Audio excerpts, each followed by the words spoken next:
যুক্তরাষ্ট্র ও ভারত দ্রুততম সময়ে বাংলাদেশে গণতন্ত্র প্রতিষ্ঠা এবং গণতান্ত্রিক নির্বাচন দেখতে চায়। বৃহস্পতিবার ভারতীয় সংবাদ মাধ্যম WION-কে দেওয়া এক সাক্ষাৎকারে একথা জানিয়েছেন দেশটিতে নিযুক্ত বিদায়ী মার্কিন রাষ্ট্রদূত এরিক গারসেটি।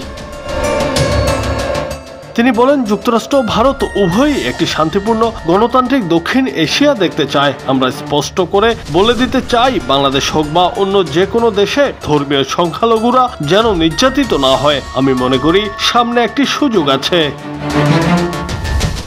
তবে ভারত যুক্তরাষ্ট্রের সুরে কথা বললেও তারা চায় বাংলাদেশকে অস্থিতিশীল করে রাখতে। সেজন্য উগ্র মোদী সরকার হিন্দুদের ওপর কথিত নির্যাতনের অভিযোগ ও ভারতের গণমাধ্যমে মোদীর নির্দেশে বাংলাদেশ নিয়ে মিথ্যা ও বানোয়াট খবর ছড়িয়ে বাংলাদেশের সুনাম নষ্টের চেষ্টা চালিয়ে যাচ্ছে। তাছাড়া সীমান্তে একের পর এক ঝামেলা সৃষ্টি করছে তারা।